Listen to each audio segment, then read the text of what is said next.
Hey gang, Alan Combies here. Hey, I wanted to make another video on how to improve your tapping. So there's really a couple things that I wanted to talk about today. And the first is a concept called lower model and upper model of the world. And really more than models of how to look at the world, it's really what I see as the illusion versus the truth.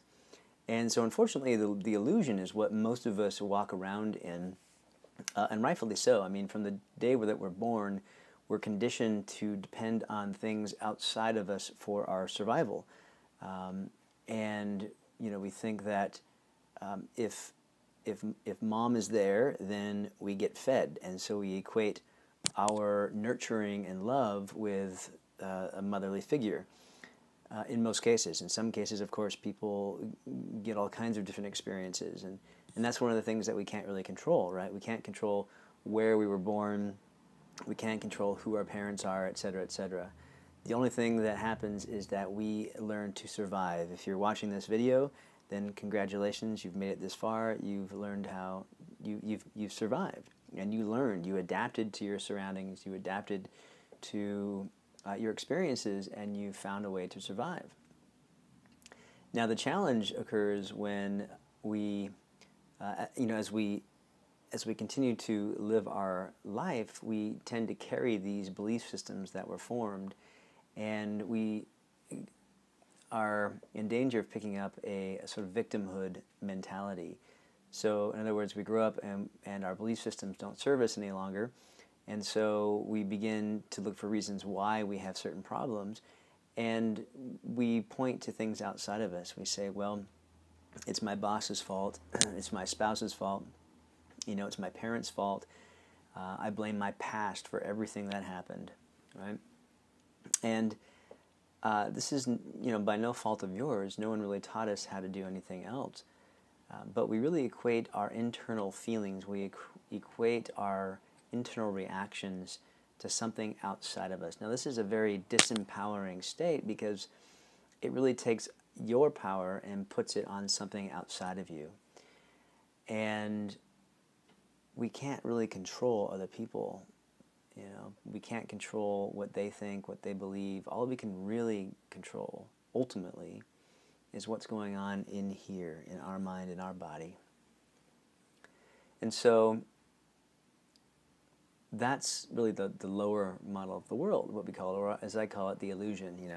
We have a tendency to think that our feelings are coming from somewhere outside of us, and that's never the case. The truth, the upper model of the world, or as I like to say, the truth, is that yes, outside circumstances do happen. Things happen in our life. But it is our internal representations and reactions that determine our perception of that outside event. What does that mean? So you may be watching this and going, well, this is all fine and good, Alan, but I've got real problems, right? I have real problems. I just lost my job, right? And I say, well, it's not the fact that you lost your job that's making you, that's not the problem. You losing your job, which is out there, is not the problem. The problem is your internal reaction to it, the stories that you tell yourself, the self-chatter, the belief systems, the internal structure. And so it's coming from inside of you. So even though an event happened, it's what you make of it. It's the meaning you give it that determines whether or not it's a problem or challenge. Now the reason this is so important is because undoubtedly you've seen people who are able to overcome great challenges in their life. And ultimately the reason that is that they recognize that their internal reaction is in their control. It's under their control. And so no matter how out of control it seems out here, they know they have control of the state inside. Now let me ask you this. who is going to be more resourceful? The person who is overwhelmed, stressed out, anxious, fearful, or the person that is calm, relaxed, centered, present? Who's going to have more access to creativity? Who's going to have more access to inspiration? Who's going to have more access and presence of mind to do things in a smart way, right? And so when it comes to tapping, what does this have to do with tapping? Well, everything. Tapping is a self-regulatory defractionation and relaxation technique.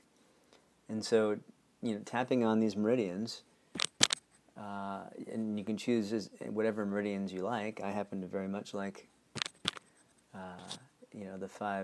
these 5 meridians, including the wrist. But you can tap on just about any that you like.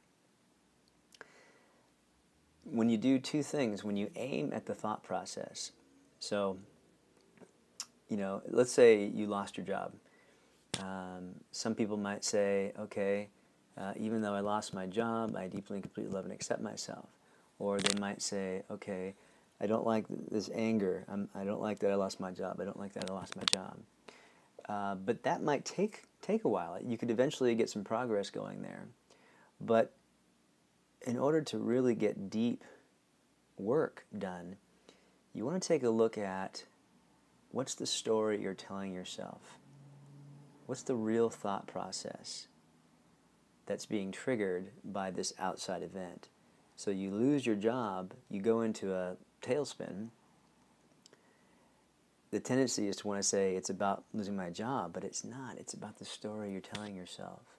So ask yourself, what's the story? What am I communicating to myself? And take a look at that. So it might be something like, oh, I lost my job, I'm feeling scared. Well, what does that feel like? I don't feel like I have any control. Well, when did you feel that before? Well, I felt that way in 2nd grade when I got bullied or something like that, right? And so you begin to take a look at, where are these feelings coming from? What's the source of these feelings? And as you begin to narrow it down and take a look at the stories that you're telling yourself, I'm not good enough, whatever it might be, and then ask yourself, how do I know? Then you can come up with specific memories, specific resources. And remember, resources can come in memories, they can come in sensations and feelings. You've got all the different submodalities, so sound, taste, smells, sights, and obviously feelings. And so you can use that knowledge to aim at how you're producing the feelings and then tap. And aiming is really, I think, one of the keys to getting the most done. The trick is to know how to get the most out of your aiming. So I hope this video helps. My name is Alan Combies. This has been another edition of Morning Coffee with Alan. I hope you enjoyed this one, and I look forward to communicating with you in further videos. Thanks so much.